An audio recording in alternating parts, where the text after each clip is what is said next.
काहीही पाहत नाही हे सांगत असताना तुकोबाराय हा सिद्धांत पटवून देण्याकरिता त्या ठिकाणी पहिलं उदाहरण देतात.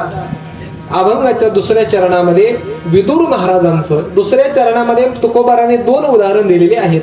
एक आहे पूर्व अर्धामध्ये विदुर महाराजांचं आणि उत्तर अर्धामध्ये आहे भक्त प्रल्हादांचं. पहिलं उदाहरण दिलेलं आहे की विदुर महाराजांचं. त्या ठिकाणी महाराज तुकोबाराय सांगतात, दासे पुत्र कन्या विदुराच्या भक्षे. तुकोबाराय सांगतात की विदुर त्या ठिकाणी कोण आहेत, तर दासी पुत्र आहेत. दासी पुत्र त्या विदुर महाराज दासी पुत्र कसे झाले, काय आहेत, त्या विदुरांचं महाराज चरित्र काय आहे तर ऐका. आपण महाराज विदुर काकांचं चरित्र कधी हे ऐकलेलं नसेल, फक्त नाव ऐकलेलं असेल. तर ऐका, विदुरांचा महाराज काय अधिकार आहे, त्यांचं चरित्र काय आहे. तर विदुरांचा अधिकार एवढा आहे की महाराज 4 युग आहेत ना, कृतयुग, त्रेतायुग, द्वापारयुग आणि कलियुग. तुकोबारायांनी महाराज या युगाचा भंग केला. म्हणजे तुकोबारांनी कृतयुगातील भक्त घेतला नाही, त्रेतायुगातला नाही, तर विदुर महाराज हे द्वापार युगाच्या शेवटी महाराज त्यांचा जन्म आहे. म्हणजे द्वापार युगातील त्या ठिकाणी विदुरांचा त्या ठिकाणी पहिला दाखला घेतला. म्हणजे विदुरांचा हा अधिकार एवढ्यावरूनच कळून येतो की तुकोबारायांनी महाराज त्या ठिकाणी पहिलं त्यांचं काय घेतलं, नाव घेतलं. आणि तुकोबाराय काय सर्वसामान्य होते का हो? नाही महाराज, तुकोबारायांचा अधिकार काही सर्वसामान्य नाही. तुकोबारायांनी पहिला दाखला दिला तो म्हणजे संत विदुरांचा, भक्त विदुरांचा. विदुरांचा काय अधिकार आहे, काय चरित्र आहे तर ऐका. भरताच्या वंशामध्ये म्हणजे आपल्या देशाला ज्यांचं नाव आहे त्या भरत राजाच्या वंशामध्ये शंतनू नावाचा एक पराक्रमी राजा होऊन गेला.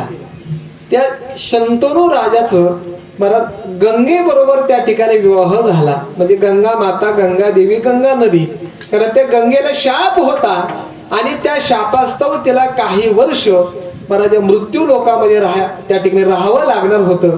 पण शंतनू राजाचा आणि गंगेचा विवाह झाला. परंतु विवाह करत असताना महाराज त्या गंगेने शंतनूला सांगितलं, हे बघा मी तुमच्या बरोबर विवाह करते, परंतु विवाह झाल्यानंतर, लग्न झाल्यानंतर असंच कर, तसंच कर, हे का केलं, ते का केलं, असा मला प्रश्न करायचा नाही. जर प्रश्न केला तर तिथंच घटस्फोट, तिथंच मी या ठिकाणी तुम्हाला सोडून जाणार. ते महाराज त्या ठिकाणी ते गंगेनं महाराज लिहूनच घेतलं. परत विवाह झाला. विवाह झाल्यानंतर महाराज त्या ठिकाणी पहिला मुलगा झाला. गंगेनं महाराज मुलगा झाला तसा उचलला, गंगेच्या पाण्यात सोडला. असे महाराज 7 मुलं गंगेनं महाराज पाण्यामध्ये सोडली. राज्यातील महाराज लोक महाराज म्हणू लागले, अरे काय आपला राजा आहे आणि काय राणी आहे. स्वतःच्या पोटी जन्माला आलेल्या मुलाकरता आई जीव देते, पण ही आई कसली आहे, स्वतःची मुलं पाण्यामध्ये टाकते. आणि हा राजा असून सुद्धा राणीला काहीच बोलत नाही. आपल्या राज्याला उत्तराधिकारी मिळेल की नाही महाराज सगळ्या राज्यामध्ये त्या ठिकाणी चिंता होऊ लागली. राजाला सुद्धा चिंता वाटली. राजाला महाराज 8वा मुलगा झाला. त्यावेळी गंगेला म्हटला, गंगेला त्या ठिकाणी सांगितलं, हा मुलगा तरी ठेव. ते म्हणले ठीक आहे, तुम्ही म्हणता तर हा मुलगा मी ठेवते, परंतु तुम्ही काय केला, कायदा मोडला, नियम मोडला. ठरवलं होतं की तुम्ही मला काही विचारायचं नाही. त्यावेळी महाराज गंगेनं त्या ठिकाणी शंतनू राजाला सांगितलं, या मुलाचं पालन पोषण करून सर्व गुणानं संपन्न करून मी तुमच्या स्वाधीन करेन. मी निघाले. गंगा महाराज निघून जाते. त्या मुलाचं नाव देवव्रत ठेवतात. आणि महाराज गंगा त्या देवव्रताला भगवान परशुरामांकडे नेते. सर्व अस्त्राचं, शस्त्राचं, सर्व व्यवहाराचं त्या ठिकाणी शिक्षण भगवान परशुराम त्यांना देतात. सर्व कलेमध्ये ते निपुण होतात. आणि महाराज त्या ठिकाणी ते देवव्रत 15-16 वर्षाचा होतो. एके दिवशी महाराज तो देवव्रत आपल्या बाणाने गंगेचं पाणी अडवतो. म्हणजे महाराज बाणाने तो धरण तयार करतो आणि पाणी सर्व अडवतो. त्यावेळी त्या ठिकाणी शंतनू राजा आलेला असतो. तो महाराज पाहतो, अरे हा कोण एवढासा लहान मुलगा पराक्रमी आहे, वय 15-16 वर्षाचा आहे ना आपल्या बाणानं गंगेचा प्रवाह अडवलेला आहे. महाराज पाहण्याकरता गेला. त्यावेळी गंगा ही त्या ठिकाणी प्रगट झाली. गंगेने सांगितलं, महाराज हा तुमचाच पुत्र आहे, त्याचा सांभाळ करा. त्या देवव्रताला महाराज पित्याच्या स्वाधीन केलं आणि गंगा माता त्या ठिकाणी अंतर्धान पावल्या. तर देवव्रताला घेऊन शंतनू राजा राज्यामध्ये आला आणि हा आपला मुलगा त्या ठिकाणी सर्व गुण संपन्न आहे असं लक्षामध्ये आल्यानंतर महाराज त्या शंतनू राजानं त्याला उत्तराधिकारी म्हणजे भावी राजा म्हणून महाराज घोषितही केलं. पण शेवटी महाराज तो राजाच होता. आणि राजे महाराज त्या ठिकाणी लहरी असतात. राजाच्या मनात कधी काय येईल मला सांगता येत नाही. राजा महाराज शिकारीला गेला. शिकारी गेल्यानंतर महाराज आपल्यासारखी नदी होती आणि महाराज एक कोळ्याची मुलगी त्या ठिकाणी महाराज नाव चालवायची आणि नावेमध्ये जे काही प्रवासी बसतील त्यांना महाराज घेऊन पलीकडे जायचे. महाराज त्या मुलीला त्या शंतनू राजानं पाहिलं. तिचं नाव होतं मत्स्यगंधा. माशाप्रमाणे तिच्या अंगाचा वास यायचा म्हणून मत्स्यगंधा किंवा योजनागंधा सुद्धा तिला नाव आहे. अनेक योजनपर्यंत तिच्या अंगाचा तो वास यायचा. तिचं दुसरं नाव होतं सत्यवती. भगवान त्या पराशरांच्या आशीर्वादानं महाराज त्या ठिकाणी तिचा तो वास अंगाची दुर्गंधी नष्ट झाली होती म्हणून सत्यवती नाव. आणि महाराज त्या शंतनू राजाने त्या कन्येला पाहिलं आणि त्या ठिकाणी मागणी केली की माझ्या बरोबर तू विवाह कर. त्यावेळी ती म्हटली महाराज माझं काही त्या ठिकाणी नाही. माझ्या वडिलांना जाऊन विचारा कारण मी या ठिकाणी काही ठरवू शकत नाही. महाराज शंतनू राजा त्या सत्यवतीच्या पित्याकडे जातो. त्यांचं नाव होतं दाशरथ. त्या दाशरथाकडे जातो आणि त्या ठिकाणी सत्यवतीचा हात मागतो. त्यावेळी तो दाशरथ म्हणतो की या ठिकाणी तुम्ही राजे आहात. माझी मुलगी तुम्हाला देण्याकरता काय हरकत नाही. मी माझी मुलगी देतो. पण म्हटलं की महाराज मागच्या सगळ्यात काय होतं पाणी फिरलं जातं. सगळं काही चांगलं आहे. एखाद्याला महाराज तुम्ही एखाद्याला मुलगी पाहायला गेले सगळं काही चांगले आहे, रूपवान आहे, गुणवान आहे, सगळं आहे. पण काय नाकच नाही. पण म्हटलं की महाराज त्या ठिकाणी सगळं संपलं. म्हणले पण काय म्हणले मी मुलगी द्यायला तयार आहे. पण तुम्हाला पहिल्या पत्नीपासून झालेला मुलगा आहे आणि तोही मोठा झालेला आहे. माझ्या मुलीची मुलं म्हणजे माझे नातू त्या ठिकाणी तो गादीवर बसेल. माझे नातू नोकर चाकर होऊन राहतील म्हणून मी माझी मुलगी तुम्हाला देऊ शकत नाही. आता शंतनू राजानं महाराज त्याला उत्तराधिकारी राजा घोषित केलं होतं आणि शिवाय सर्व गुण संपन्न मुलगा होता म्हणून राजा महाराज निघून गेला. राजानं महाराज निघून गेला. देहानं निघून गेला पण मनानं महाराज चिंतन सोडलं नाही. कारण आपण महाराज देहाने त्या ठिकाणावरून निघून जातो पण मनानं महाराज एखाद्याचं चिंतन जर धरलं, एखाद्याचं वेळ जर मनाला लागलं तर मन महाराज काही केल्यानं सोडत नाही. आणि त्याचा परिणाम काय होतो तो कोबाराय सांगतात. तुका म्हणे आळी जीवानुरे जेवी म्हणे जीवानुरे जेवी गणे जीवानुरे जेवी गणे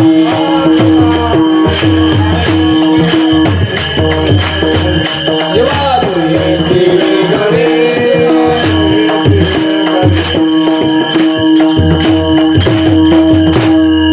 तुकोबाराय सांगतात ज्याच्या आपल्या मनाला छंद लागतो ना, ज्याची आवड निर्माण होते ना, मन महाराज ती गोष्ट आपल्यापासून दूर जरी गेली देह समजणार पण मन त्याचं चिंतन सोडत नाही आणि त्याचं चिंतन करून करून मला तद्रुप होतं. तसं महाराज शंतनू राजाचं झालं.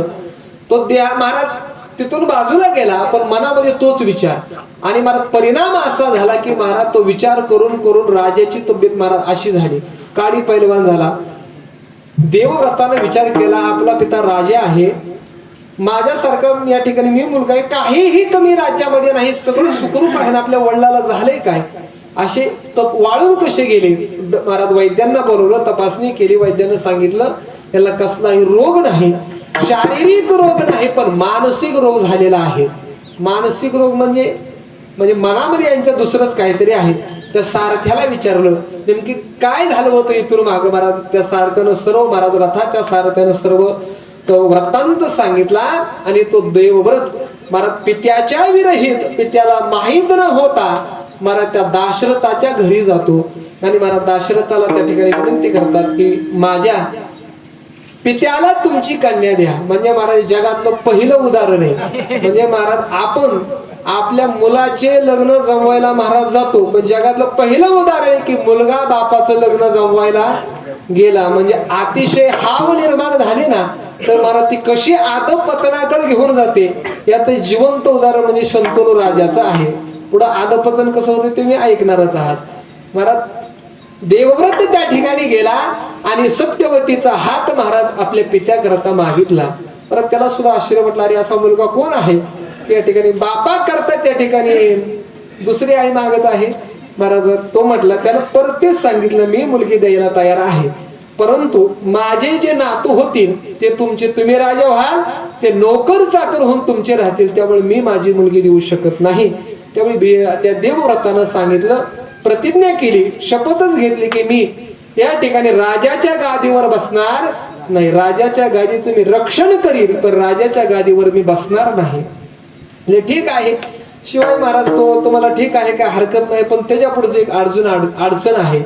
आता तुमचंही लग्नाचं वय झालं, त्यांचंही झालं, तुमचा त्यांचा विवाह झाला, दोघांचीही मुलं त्या ठिकाणी समान वयाची होतील, आणि महाराज तुम्ही जरी राजाची गादी स्वीकारली नाही, बसण्याचा संकल्प केला नाही, तर तुमची मुलं त्या ठिकाणी भांडतील की आमचा बाप त्या राजाच्या गादीचा खरा अधिकारी आहे, म्हणून माझ्या नातवाबरोबर ते भांडण करतील आणि गादी मिळवतील, तर मी माझी मुलगी देऊ शकत नाही.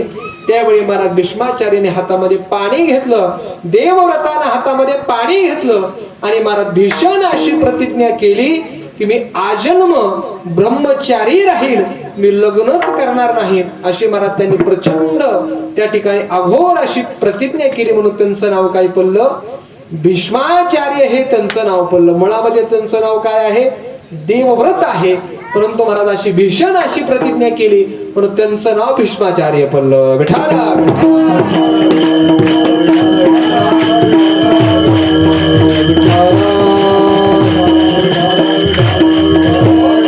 कारण महाराज ही प्रतिज्ञा म्हणजे महाराज भीष्म प्रतिज्ञा, ही प्रतिज्ञा म्हणजे महाराज आघोर प्रतिज्ञा आहे. कारण आजन्म ब्रह्मचारी राहणे सोपं नाही. ज्ञानोबाराय सांगतात की यदक्षरमनाखेय मानंद म्हणजे केवलम. ज्ञानोबाराय सांगतात अहो हे व्रत म्हणजे काय सर्वसाधारण नाही, सर्व व्रताचं व्रत म्हणजे हे व्रत आहे, सर्वसाधारण नाही. आणि महाराज भीष्माचार्यांनी प्रतिज्ञा केली. महाराज सत्यवतीचा आणि शंतनू राजाचा विवाह झाला, पण राजाला सुद्धा दुःख झालं की आपल्यासाठी आपल्या मुलानं आपल्या संपूर्ण आयुष्याचा काय केला, तर बळी दिला, बलिदान दिलं. आणि महाराज त्या ठिकाणी त्या शंतनू राजाला आणि सत्यवतीला 2 मुलं झाली, एक चित्रांगद आणि दुसरा विचित्रवीर्य, अशी 2 मुलं झाली. नंतर महाराज शंतनू राजा यथाकाळ महाराज त्याचं मरण झालं. आणि महाराज तो चित्रांगत जो होता त्याचा चित्रांगत गंधर्वाशी युद्ध झालं. तो युद्धामध्ये महाराज लग्नाच्या अगोदरच मरण पावला, राहिला विचित्रवीर्य. आता महाराज तो विवाह योग्य झाला, त्याचा विवाह करायचा. आता मोठे भाऊ म्हणजे कोण? भीष्माचार्य. त्यांनी महाराज ठरवलं आता विवाह करायचा, पण कोणाबरोबर? त्या ठिकाणी महाराज काशीचा राजा आणि काशी राजा बरोबर. काशी राजाच्या 3 मुली होत्या, अंबिका आणि अंबालिका, अशा त्याच्या 3 कन्या होत्या. त्या 3ही कन्याला महाराज त्याने युद्धामध्ये जिंकलं आणि घेऊन आला. आणि 3ही कन्याला सांगितलं की विचित्रवर्याबरोबर तुम्ही विवाह करा. परंतु थोरली होती जी अंबा, ती म्हणली मी लग्न करणार नाही, कारण तुम्ही मला जिंकला आहे, तुम्ही माझ्याबरोबर लग्न करायचं असेल तर करा, नाही तर मी करणार नाही. ते म्हणजे मी बाल ब्रह्मचारी आणि मला लग्न करायला होते का? मी लग्न करणार नाही. म्हणजे असं आहे का? मी लग्न करणारच नाही. मला ती म्हणली आज माझा तुम्ही अपमान केला, मी याचा बदला घेईन. महाराज ती आंबा गेल्या अरण्यामध्ये निघून तिने तप केलं आणि महाराज तप करून महाराज त्याचं देवसान झालं. तिला पुढचा जन्म प्राप्त झाला शिखंडीचा. ज्यावेळी महाराज भीष्माचार्यांचं आणि अर्जुनाचं युद्ध सुरू होतं, भीष्माचार्य सर्वसाधारण नव्हते. हा भीष्म गंगानंदनो प्रताप तेजस्वी भानु रिपुगज पंचारुनो कर्णवीरू. ज्ञानोबाराय सांगतात भीष्माचार्य म्हणजे संपूर्ण पृथ्वीला महाराज एकटे जिंकणारे भीष्माचार्य होते, अतिशय ताकदवान. ते भीष्माचार्याला महाराज पराजित करणं सर्वसाधारण काम नव्हतं. त्यावेळी त्या ठिकाणी महाराज परमात्म्यानं अर्जुनाला सांगितलं, अर्जुना शिखंडी आहे ना, शिखंडी त्याला रथामध्ये घे. तो शिखंडी म्हणजे महाराज पुरुषही नव्हता, स्त्रीही नव्हता. आणि महाराज भीष्माचार्यांचं पण होता की मी स्त्री बरोबर युद्ध करणार नाही. आणि महाराज त्याला रथामध्ये बसवलं. आणि पूर्वीची महाराज ती कोण होती? आंबा होती आंबा, तिनं प्रतिज्ञा केली ना मी तुमचा शेवट करीन. अर्जुनानं तिला रथामध्ये बसवलं आणि मला त्या शिखंडीला पाहिलं. भीष्माचार्यांनी बाण खाली ठेवला आणि अर्जुनानं बाण मारले आणि भीष्माचार्यांचा शेवट झाला. ते आंबेनं महाराज विवाह केला नाही, अरण्यामध्ये निघून गेली. त्या ठिकाणी अंबिकाने अंबालिका बरोबर त्या विचित्र वीर्याचा विवाह झाला. परंतु महाराज तो काहीच वर्षामध्ये पुत्र संतान न होता त्या ठिकाणी मरण पावला. आणि परिणाम असा झाला की महाराज त्या भरत राजाच्या वंशाला आता कोण महाराज कुलदीपकच राहिला नाही. सत्यवती दुःख करू लागले, अरे एवढं जे काही झालं ते केवळ माझ्यामुळं झालं. दुःख व्यक्त करू लागली. भीष्माचार्यांजवळ गेली. भीष्माचार्यांना सांगितलं, भीष्माचार्य मी तुमची आई आहे, माता आहे, मी तुम्हाला आज्ञा करते की तुम्ही विवाह करा.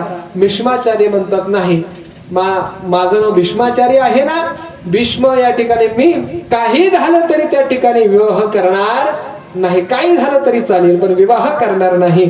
त्यावेळी महाराज सत्यवती माता दुःख व्यक्त करू लागतात. भीष्माचार्यांना सांगतात की महाराज माझा आणखी एक पुत्र आहे. म्हणजे कोणता? तर व्यास हे माझे पुत्र आहेत. म्हणजे महाराज व्यास हे कोणाचे पुत्र आहेत? तर त्या सत्यवतीचे महाराज पुत्र आहेत. व्यास माझे पुत्र आहेत आणि फार ज्ञानी आहेत. त्या ठिकाणी मी त्यांना बोलवते आणि त्यांच्यापासून या ठिकाणी आपल्या कुलाची वृद्धी करू. भीष्माचार्य होकार देतात. व्यासांना महाराज त्या ठिकाणी व्यासांचं स्मरण ती सत्यवती करते. व्यास एका क्षणामध्ये प्रगट होतात. कारण व्यासांनी जाताना सांगितलं होतं, आई तू ज्या वेळेस माझं स्मरण करतील ना, एका क्षणाचाही विलंब नव्हता, मी त्या ठिकाणी प्रगट होईल. व्यास महाराज आले, हात जोडले, आईचं दर्शन घेतलं, विचारलं आई कशा करता स्मरण केलं? म्हणजे अरे व्यासा हे भरताचं या ठिकाणी जो वंश आहे तो नाहीसा झालेला आहे, म्हणून माझी आज्ञा आहे की तुझ्या कृपा आशीर्वादाने या दोन्ही या ठिकाणी माझ्या सोनांना पुत्र प्राप्त व्हावा. व्यास म्हणतात ठीक आहे, पण माते मला काही अवधी दे, कारण मी सध्या तप करत आहे. माझा अवतार, माझं शरीर, माझी जी शरीराची उग्रता आहे ती अतिशय आहे आणि मला जर या कन्येनं राजकन्येनं पाहता क्षणी घाबरतील, त्यामुळे मला काय अवधी दे. सत्यवती म्हणतात माझ्याकडे एवढा काही अवधी नाही, मी कधी मरेल सांगता येत नाही, म्हणून आजच माझी इच्छा पूर्ण कर. व्यास महाराज आसनावरती बसवतात. त्या महाराज अंबिकेला महाराज पाठवतात. अंबिका महाराज दर्शन घेण्याकरता जाते. महाराज व्यासांना पाहते आणि त्यांचं ते उग्र रूप पाहून घाबरते आणि डोळे बंद करते. व्यास महाराज सत्यवती मातेला सांगतात, माते हिला पुत्र होईल, बलवान होईल, ज्ञानी होईल, पण मला पाहता तिने डोळे झाकले म्हणून आंधळा होईल. सत्यवती माता म्हटले आंधळ्याला घेऊन करू काय? दुसरी सुनेला पाठवलं महाराज. त्या ठिकाणी अंबालिकेला पाठवलं. दुसऱ्या सुनेला पाठवलं. महाराज ती गिरी व्यासांचं दर्शन घेतलं, पण ते व्यासांचं महाराज तेज पाहून ती महाराज डोळं कधी झाकायची कधी उघडायची पांढरी पडली. परिणाम असा झाला की महाराज व्यासांनी सांगितलं मातेला पुत्र होईल, पण तो पंडू रोगानं ग्रसित असेल, अल्प आयुष्य असेल. आता काय करावे? एक आंधळा, एक कमी आयुष्याचा रोगी. परत त्या ठिकाणी परत एका सुनेला सांगितलं अंबालिकेला का तू जा आणि यथायोग्य पद्धतीने व्यासांचं दर्शन घे. महाराज ती मात्र गेली नाही. तिनं काय केलं? महाराज तिच्या दासीला पाठवलं. ती महाराज दासी गेली. ती दासी महाराज भगवत भक्त होती, भगवान श्री हरी विष्णूंची भक्त होती. महाराज व्यासांचं दर्शन घेतलं आणि व्यास महाराजांच्या आशीर्वादाने तिला महाराज त्या ठिकाणी पुत्र झाला. व्यास महाराजांनी सांगितलं माते हिला जो पुत्र होईल तो अतिशय ज्ञानी, अतिशय गुणवान, अतिशय विद्वान त्या ठिकाणी पुत्र या ठिकाणी होईल, पण तो दासी पुत्र असेल. आणि तेच दासी पुत्र म्हणजे कोण आहेत? तर विदुर महात्मे आहेत. विठाला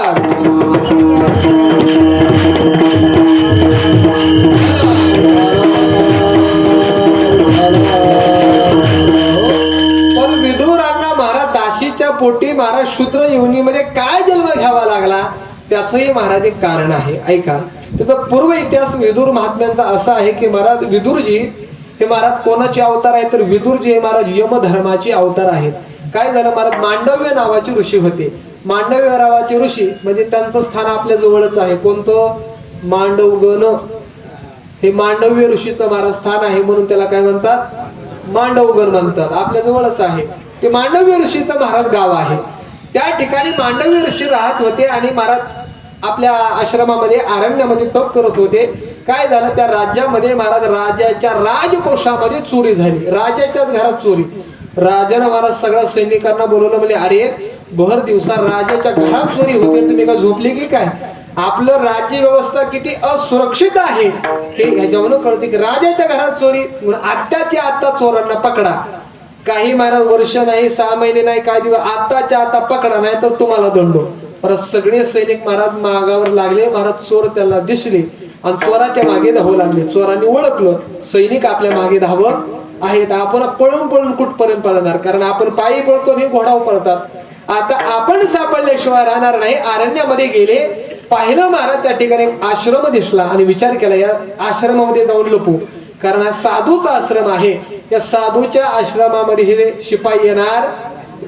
आश्रमामध्ये गेल्यानंतर ऋषींना, मांडवी ऋषींना सांगितलं, महाराज आम्ही व्यापारी आहोत आणि आमच्या मागे अरण्यामध्ये काही चोर लागलेले आहेत आणि आमच्या जवळ धन आहे, ते आमचं धन चोरण्याचा प्रयत्न करतात, आम्ही इथं लपून बसतो. आता मांडवी ऋषी म्हणजे ठीक आहे, तुमच्या मागे चोर लागले, बसा लपून. ते लपून बसले. शिपाई काही वेळात आले. ते शिपाईने विचारलं, का हो महाराज इथं कोण चोर आले होते का? मांडवी ऋषी म्हणले, अरे ते म्हणत होते माझ्या मागे चोर लागले, हे म्हणतात तिथं चोर आले का? गडबड काय, नेमकं इथं कोण आलं होतं का? हो म्हणजे आले होते.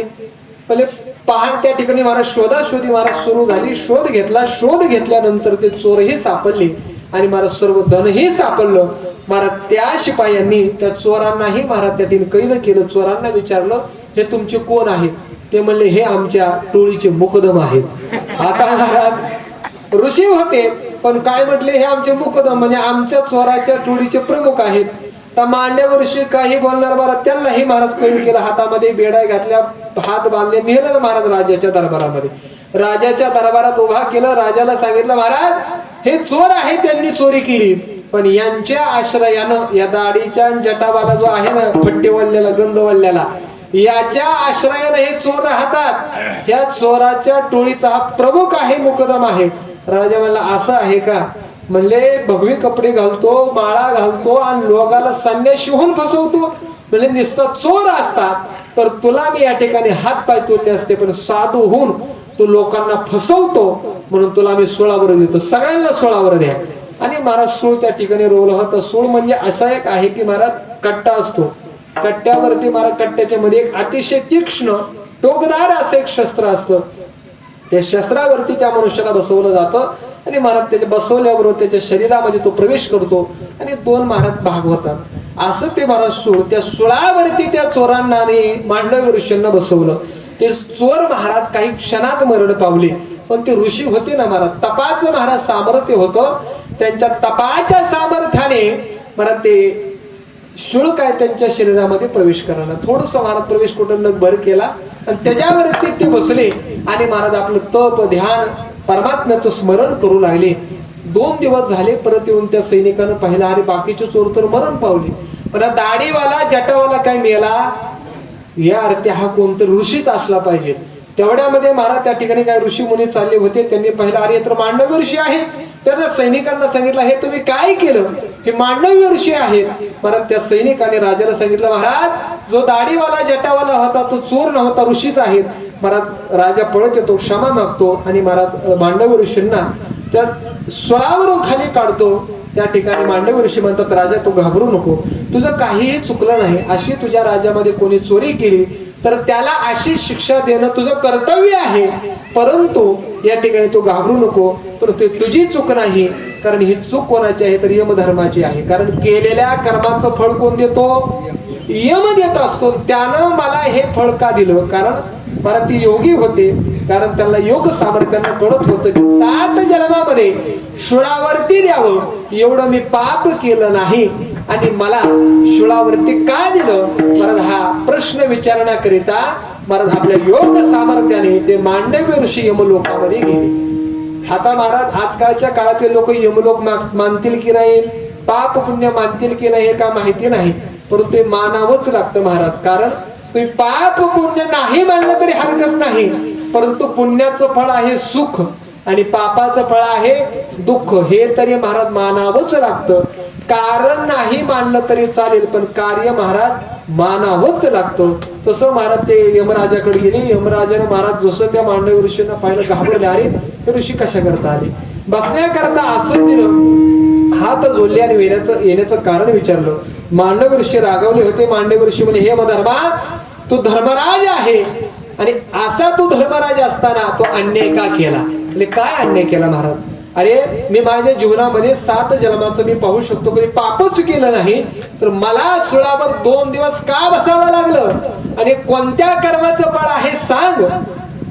त्यावेळी महाराज यमधर्म सांगतात, महाराज तुम्हाला तर नियम माहिती आहे, कर्म करताना आपल्याला महाराज प्रत्येकाला स्वातंत्र्य आहे, परंतु कर्म उपभोगण्याचं स्वातंत्र्य नाही.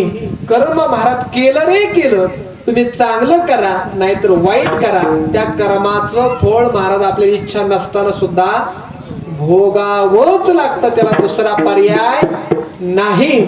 मग महाराज मांडव ऋषी म्हणाले, हे धर्मा, मी पाप केलं काय सांग.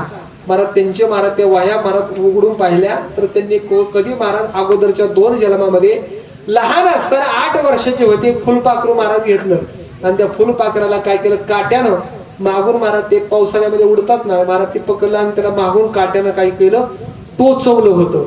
त्या फुलपाखराला फक्त टोचवलं आणि त्या कर्माचं फळ म्हणून तुम्हाला या ठिकाणी या शुळावरती 2 दिवस बसावं लागलं. कोणाला?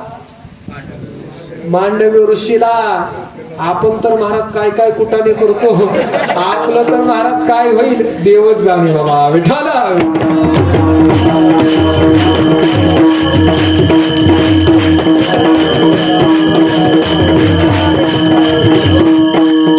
एवढं तप करणारा ऋषी, पण त्याला सुद्धा कर्म चुकलं. कुठं महाराज काटा टोचला तर त्या काटा टोचवला म्हणून 2 दिवस सुळावर बसायला लागलं. एवढं महाराज कर्माची नियतीची महाराज या ठिकाणी फलदाता आहे, प्रत्येकाला कर्म भोगावं लागतं. त्या ठिकाणी मात्र मांडव ऋषी रागवले. ते म्हणजे, अरे धर्मा, तुझं नाव धर्म आहे, धर्म, तू धर्म जाणतो, तो अधर्म का केला तुला माहिती नाही का? तुला संविधान काय वाचलं नाही का? तू का पाठ केलं नाही? नियम काय आहे? अरे 8 वर्षापर्यंत किंवा 8 वर्षाच्या आत जे पाप केलं जातं ना महाराज, ते लहान मुलाच्या हातून झालेली क्रिया वाईट असली तरी पाप घडत आणि त्याला शिक्षा मिळत नाही. मग आजकालच्या काळामध्ये महाराज बाल गुन्हेगार आहेत, काय काय महाराज खून हे करतात, मग त्याचं पाप कोणाला लागतं? त्याचं पाप महाराज त्याच्या आई बापाला लागतं. त्यानं पाप केलं की लहान मुलाचं पाप आई बापाला भोगावं लागतं. म्हण, अरे धर्मराजा, माझं वय त्या ठिकाणी कुठं 6-7 वर्षाचं तुम्हाला शिक्षा केली, तुझ्याकडून हा नियम भंग झालेला आहे. जा मी तुला शाप देतो की तू शूद्र योनीला दासीच्या पोटी त्या ठिकाणी मृत्यू लोकामध्ये जन्माला येशील. मला तो शाप दिला आणि दुसरं सांगितलं की आता या कायद्यामध्ये मी थोडासा बदल करत आहे, इथून पुढे मी 2 वर्ष वाढवतो. म्हणजे 10 वर्षाच्या आत कोणीही लहान मुलानं पाप केलं तरी महाराज ते पाप या ठिकाणी ठरत नाही. 2 वर्ष वाढवले आणि यमधर्माला जो महाराज त्या ठिकाणी मांडव ऋषीने शाप दिला, तो दासीच्या पोटी जन्माला जाशील, तोच यमधर्म महाराज विदुर काकांच्या रूपाने प्रगट झाले. विठाला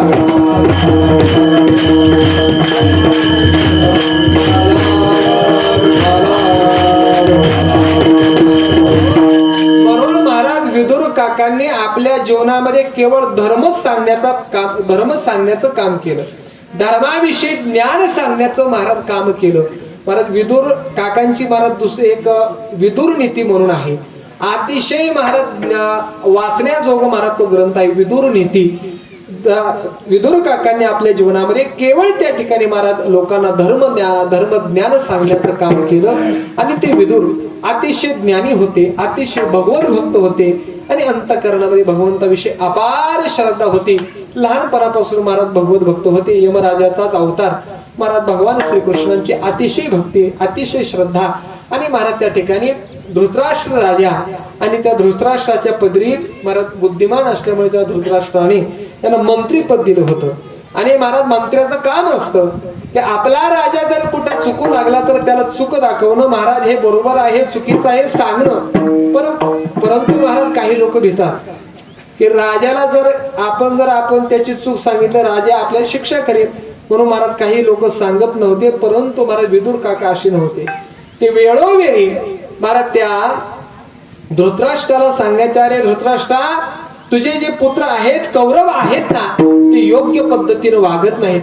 तुम्ही पांडवांवरती अन्याय करत आहात. पंडू तुझा सख्खा भाव आहे, परंतु तो मेला म्हणून तो त्याच्या पुत्रांवरती अन्याय करत आहे, ते योग्य नाही. कौरवांनी महाराज पांडवांवरती अनेक अन्याय केले. लाक्षागृहामध्ये त्यांना जाळण्याचा प्रयत्न केला. विदुर काकांनी महाराज त्यांना धर्मराजाला संकेत करून तिथूनही बाहेर काढलं. परत वेळोवेळी त्या ठिकाणी विदुर काका धृतराष्ट्राला सांगायचे, धृतराष्ट्रा हा दुर्योधन वाईट आहे, पापाचरणी आहे, याला काहीतरी सांग. परंतु महाराज त्या ठिकाणी तो धृतराष्ट्र आंधळा होता आणि महाराज पुत्र मोहाने सुद्धा आतूनही आंधळा होता. तो महाराज विदुर काकांना म्हणला, अरे सारखं या ठिकाणी माझ्या पोरांचीच गाराणी सांगतो, माझ्या पोरांविषयी तुला प्रेमच नाही, त्या पांडवाचा प्रेम आहे, जा तू चालता हो. महाराज हाकलून दिलं. महाराज निघून गेले. पण भीष्माचार्य होते ना, त्यांना महाराज विदुर काकांचा अधिकार माहिती होता. त्यांनी परत बोलवलं. म्हणजे विदुर काका अतिशय ज्ञानी. एके दिवशीचा असा प्रसंग आहे की महाराज ज्यावेळी कौरवांनी पांडवांना महाराज त्या ठिकाणी द्वित खेळण्याकरता बोलवलं. द्वित म्हणजे काय हो? द्वित म्हणजे मला सोंगट्या, आताच्या भाषेमध्ये पत्त्या. पत्त्या खेळायच्या नाहीत, पत्त्याला कारण बरबादी होते. पत्त्यामध्ये महाराज त्या द्वितामध्ये कलीचा वास आहे. साक्षात कली महाराज त्याच्यामध्ये राहतो. कली महाराज 5 ठिकाणी राहतो ना, त्यातली एक स्थान म्हणजे महाराज ते द्वित कर्म आहे, पत्त्या खेळणं आहे. महाराज त्या ठिकाणी महाराज द्वित करण्याकरिता पांडवांना आमंत्रित दिलं. आणि महाराज तो राजाचा धर्म होता. एका राजाने दुसऱ्या राजाला जर महाराज युद्धा करता आमंत्रण दिलं तर नाही म्हणता येत नव्हतं. पूर्वीच्या काळामध्ये त्या द्वित कर्मातून राज्यही जिंकलं जायचं आणि महाराज दुसऱ्याचंही घेतलं जायचं. पांडवांचा महाराज क्षत्रिय होते. महाराज गेले, क्षत्रियाचा धर्म म्हणून महाराज गेले. गेल्यानंतर महाराज द्वित खेळण्याकरिता बसले. परंतु त्या ठिकाणी शकुनी मामा पुढे बसले होते, भीमनादा पुढे बसले होते. महाराज त्या सोंगट्या होत्या ना, त्या सोंगट्या म्हणजे जरासंध जो होता, त्या जरासंधाची हाड होती. आणि मला शकुनी मामा म्हणे तसे त्या महाराज पडायच्या. भीम पुढे बसला, ते भीमाला महाराज तो घाबरायचा. कोण? जरासंध. कारण जरासंधला कुणी मारलं होतं? भीमानं मारलं होतं. महाराज तो भीम पुढे बसला, त्या सुईच्या पडायला लागल्या. शकुनीने सांगितलं धर्मराजाला, हा भीम या ठिकाणी भीमाचं मला भीती वाटत आहे, त्याला लांब बसवा. महाराज धर्मराजाने त्याला बसवलं ना लांब. आता भीम लांब बसला. महाराज एक पणाला लावलं राज्य, इंद्रप्रस्थ पणाला लावलं, जिंकलं कौरवांनी. सगळं महाराज पणाला लावलं, सगळं काही जिंकलं. म्हणजे आता आमचं जर काही नाही, म्हणजे तुम्ही 5 जण आहात ना, आमचे नोकर व्हा. 5 जणांना एक जणांना पणाला लावलं, 5 जण हरले. आता काहीच नाही. म्हणजे द्रौपदी आहे ना, द्रौपदीला हे पणाला लावलं, महाराज तेही हरले. त्या दुर्योधनानं सांगितलं दुःशासना जा आणि द्रौपदीला भर सभेमध्ये घेऊन ये. परत तो जातो, आणण्याचा प्रयत्न करतो. द्रौपदी काय येत नाही. दुर्योधन सांगतो की येत नाही, म्हणतो जा केसाला धरून फरफटत आण. परत तो दुःशासन अतिशय दुष्ट, तो केसाला धरून महाराज वडत आणतो. आणल्यानंतर त्या ठिकाणी सभेमध्ये दुर्योधन सांगतो की वस्त्र हरण करा. त्यावेळी महाराज त्या ठिकाणी ती द्रौपदी सगळ्यांना विनंती करते. त्या धृतराष्ट्राकडे पाहते, महाराज मी तुमची सून आहे आणि असं करणं योग्य आहे का? परंतु धृतराष्ट्र काही बोलत नाही. ठीक आहे, तुम्ही पुत्रमोहाने आंधळे झालेले आहात. भीष्माचार्य, द्रोणाचार्य, कृपाचार्य ज्ञानी पुरुष होते. सगळ्यांना विनंती करते, पण कोणी सुद्धा काही बोलत. सगळे महाराज माना खाली घालतात. भीष्माचार्यासारखे ज्ञानी पुरुष सुद्धा महाराज खाली पाहू लागतात. कारण त्यांनी महाराज कोणाचं खाल्लं होतं? कौरवांचं, दुर्जनाचं अन्न खाल्लं होतं. त्याचा परिणाम असा झाला की महाराज एवढी भयानक घटना घडत असताना सुद्धा ते काही बोलू शकत नव्हते. ज्यावेळी महाराज पितामह भीष्म शरपंजरी पडले, त्यांच्या अंगामध्ये बाण महाराज सगळे लागले गेले. त्यांचा अंतकाळ आला. पांडवांचा विजय झाला, त्यांचा अंतकाळ आला. त्यांना भेटण्याकरिता हे 5 पांडव भगवान श्रीकृष्ण गेले. गेल्यानंतर महाराज भीष्माचार्यांनी धर्मराजाला नीती सांगितली, ज्ञान सांगितलं. त्याला भीष्मगीता म्हणतात, त्याला विष्णू सहस्रनाम म्हणतात. ते आजही आहे आणि आजही आम्ही वाचत असतो. विष्णू सहस्रनाम सांगितलं, भीष्मगीता सांगितली. आणि महाराज एवढं ज्ञान सांगितल्यानंतर अचानक मध्ये द्रौपदी हसली. हसल्यानंतर भीष्माचार्य म्हटले, द्रौपदी का हसली? म्हणजे उगीच हसली. म्हणजे तू उगीच हसणार नाही, तू एकदा हसली म्हणून महाभारत घडलं. आता का हसली सांग? म्हणले, अहो पितामह, एवढं तुम्ही धर्माच्या ज्ञानाच्या गोष्टी सांगत आहात, पण ज्यावेळी माझं वस्त्र हरण होत होतं तुमचं हे ज्ञान कुठं गेलं होतं? त्यावेळी भीष्माचार्य सांगतात, अगं द्रौपदी, माझं हे ज्ञान त्यावेळी होतं, पण मी दुर्जनाचं, दुःशासनाचं, त्या दुर्योधनाचं अन्न खाल्लं होतं, त्यामुळे माझं रक्त दूषित झालं होतं. आणि तुझ्या या पतीनं अर्जुनानं माझ्या अंगावरती अंगाला बाण मारले, ते रक्त माझं दूषित रक्त नाहीस झालं, आता शुद्ध रक्त आहे. म्हणून मला आता हे चांगले विचार सुचलेले आहेत. म्हणून मला अन्न खाताना सुद्धा परत विचार करून खावं, आपण कोणाच्या घरचं खातोय, त्यानं कसं मिळवलंय. नाहीतर महाराज काही चोऱ्या करतात आणि इकडे पंक्ती घालतात, त्याचा परिणाम आपला हे होता, आपली बुद्धी महाराज भ्रष्ट होते. विठाला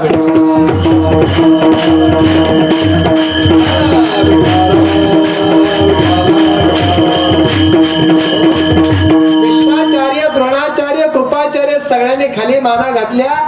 तिनं विचार केला, आता आपण 16 बाळावरती महाराज आपलं रक्षण करू.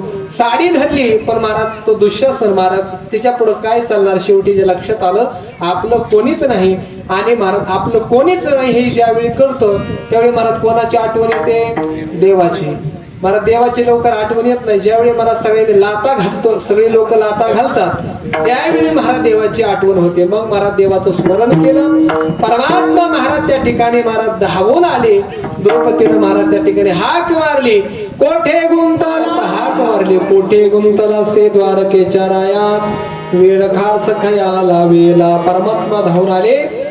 द्रौपदीचा करता महाराज वस्त्र रूप धारण केलं, द्रौपदीची लाज राखली. त्यावेळी मात्र महाराज त्या ठिकाणी कुणी काही बोललं नाही.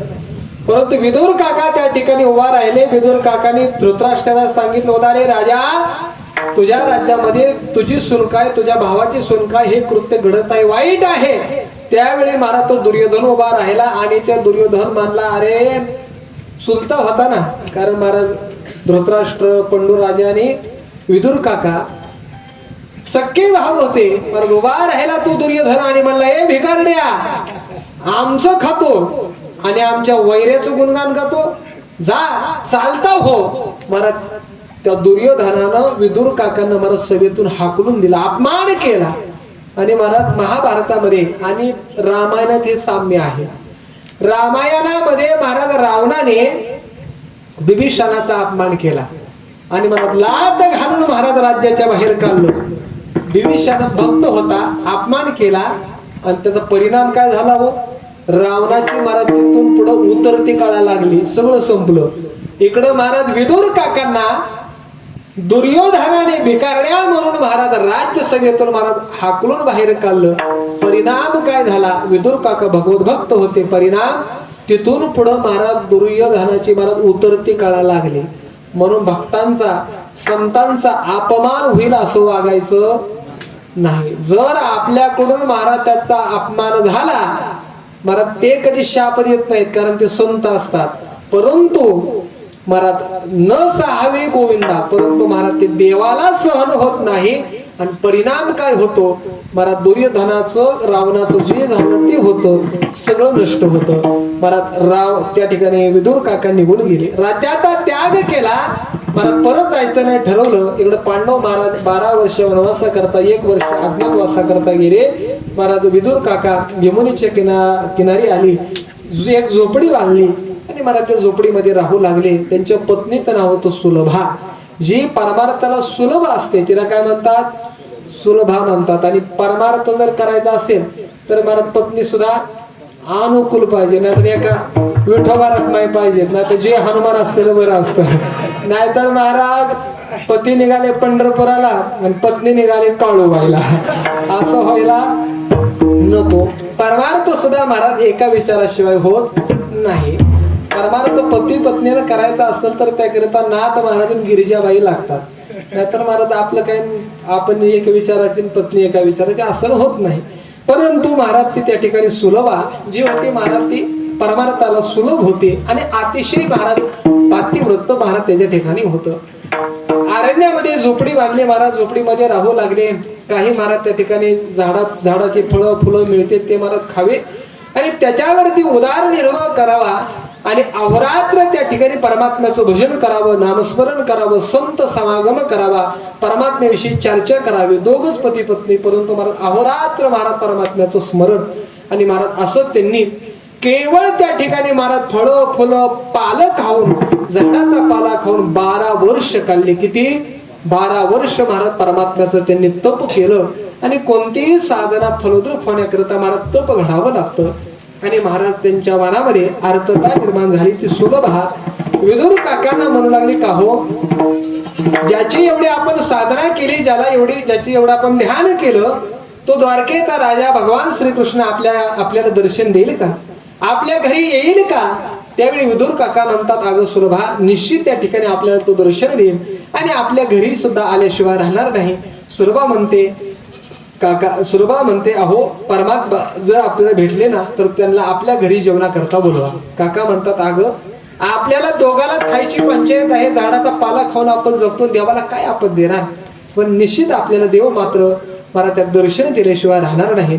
आणि महाराज मनामध्ये आर्तता होती. आणि मनामध्ये जर आर्तता असेल ना तर परमात्मा महाराज भेटल्याशिवाय राहत नाही, फक्त आर्तता पाहिजे. आणि महाराज मनामध्ये त्यांच्या दोघांची इच्छा होती. पांडवांचा वनवास पूर्ण झाला, राज्य मागितलं, परंतु दुर्योधन देत नाही.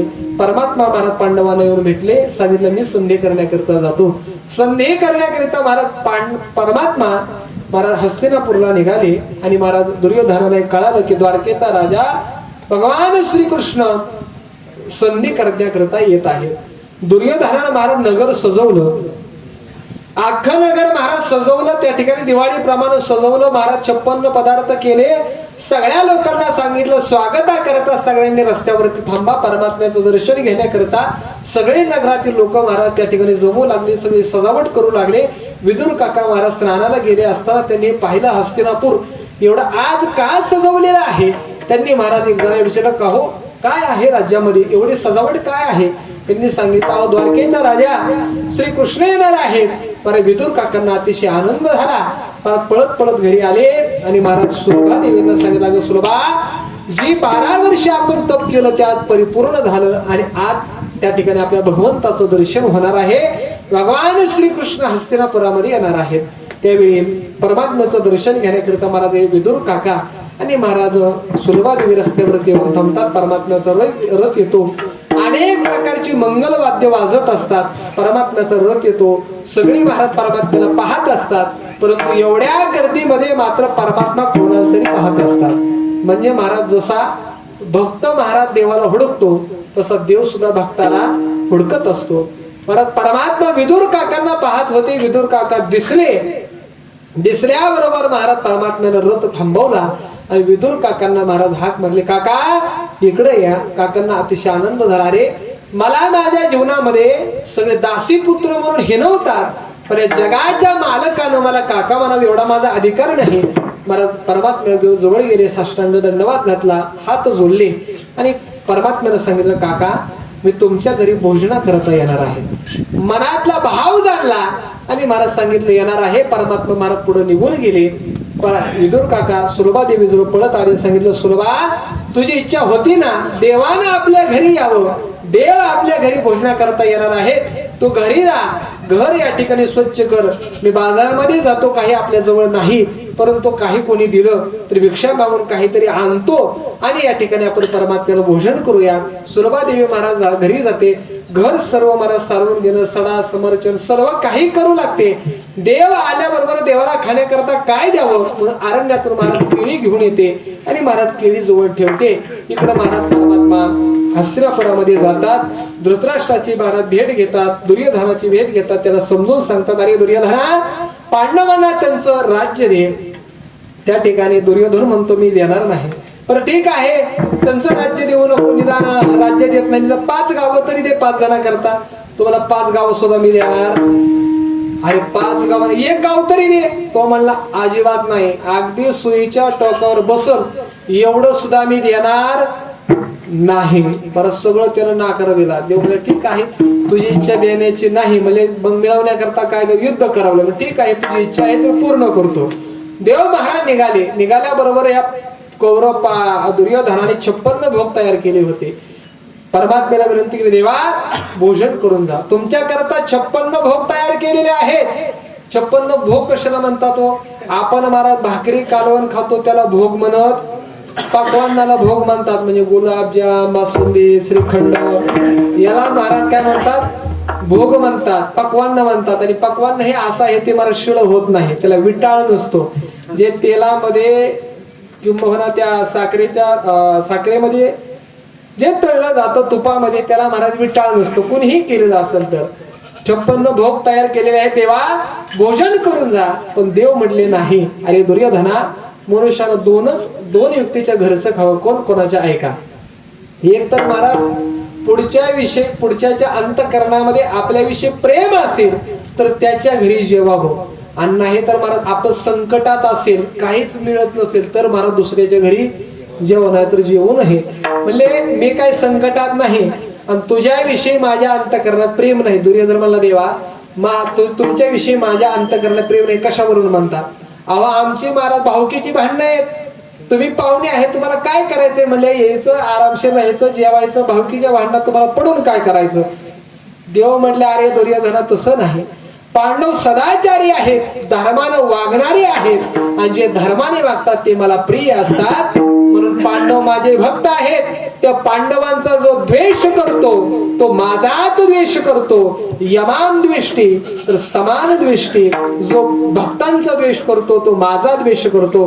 म्हणून मी तुझ्या घरी जेवू शकत नाही, मला दुसऱ्याचं आमंत्रण आहे. दुर्योधन म्हणला, कोणाचं? विदुर काकांचं. तो मला हसूच लागला, मला त्या भिकारड्याचं आमंत्रण. त्याला घरी खायला काही नाही, राहायला झोपडीत राहतो, झाडाचा पाला खाऊन जगतो, आणि त्याच्या घरी तुम्ही निघाले. जाऊ द्या म्हणले, तुम्हाला बेकारपणाचे डोहाळे लागले असतील. तो दुर्योधन महाराज उद्धट शब्दामध्ये त्याला बोलला परमात्म्याशी. परमात्मा त्या ठिकाणी महाराज उद्धवाला म्हणले, उद्धवा चल त्या ठिकाणी आता आपल्या इथं थांबायचं नाही, विदुराच्या घरी जायचं आहे. महाराज विदुर काकांच्या घरी निघाले. काका तिकडच बाजारामध्ये होते. गेले महाराज, झोपडीचा दरवाजा वाजवला. काकी आतमध्ये होत्या. काकीनं महाराज दरवाजा उघडला आणि पाहिलं तर कोण आहे? तर स्वतः परमात्मा आहे, ज्याची 12 वर्ष आपण तप केलं, वाट पाहिली. तो देव आपल्या घरी आला.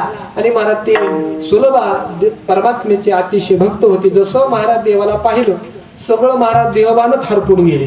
परत देवाला आतमध्ये बोलवायचं ते बघत राहिली. परमात्मा म्हटले, आत येऊ का? हो याला म्हटले. महाराज आतमध्ये देव आले. देवाला बसण्याकरता घोंगडी टाकली, परंतु महाराज देव ती सुलभात घोंगडी बसली. देवाला महाराज खाली बसवलं. देवाला खाण्याकरता केळी आणल्या होत्या. मला ते केळी जवळ घेतल्या. ते सुलभा देवी एक एक केळी महाराज सोलू लागले. गाभा स्वतः खाऊ लागले आणि देवाला महाराज साली देऊ लागले. आणि देव बी महाराज जसा काही वर्षाचा भुकेला आहे, देव बी महाराज असा खाऊ लागला जसं महाराज ते इस्टेटांवरच्या महाराज ते शेळ्या खातात का ना टरफाने, तसं महाराज खाऊ लागला.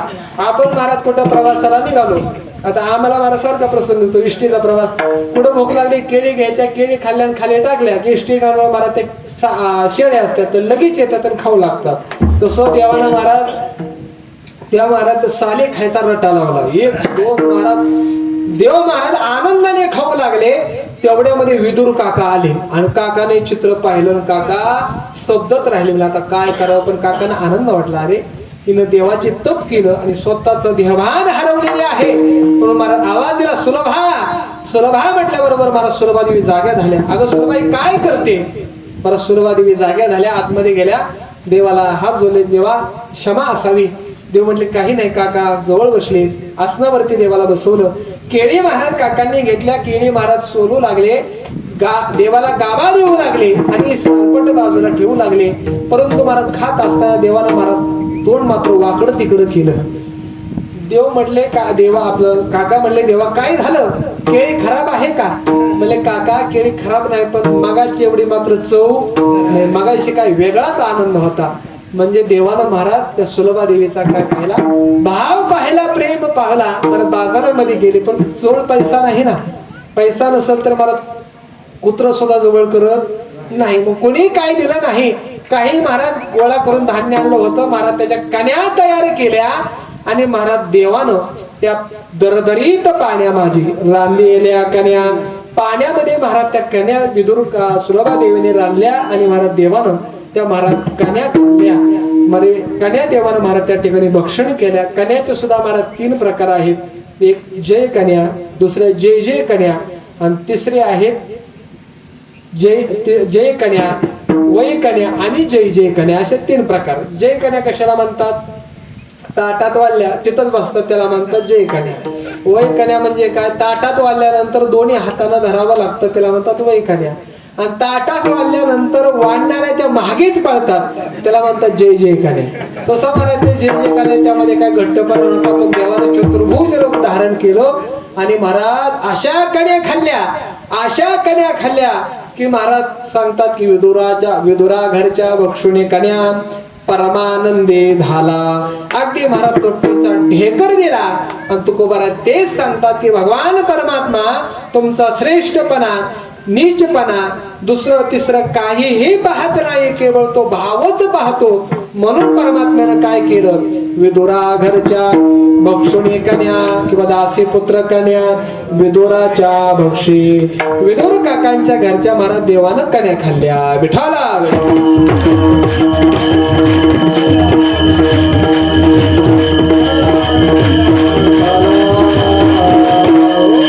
पुढं महाराज त्या ठिकाणी परमात्म्यानं विदुर काकांचा निरोप घेतला. महाभारती युद्ध झालं. महाभारताचं युद्ध जसं ठरलं तसं विदुर काकाने महाराज ठरवलं आपण दोन्ही युद्धात भाग घ्यायचा नाही. महाराज शस्त्रास्त्र खाली ठेवलं आणि तीर्थयात्रे करता निघाले. पूर्ण भारताची तीर्थयात्रे करता निघाले. महाराज महाभारती युद्ध झालं, कौरवांचा नाश झाला, पांडवांना राज्य प्राप्त झालं. तरी महाराज त्या ठिकाणी विदुर काका महाराज त्या ठिकाणी यात्रा करत होते. आणि यात्रा करत करत करत महाराज त्या ठिकाणी यमुनेच्या किनारी गेले.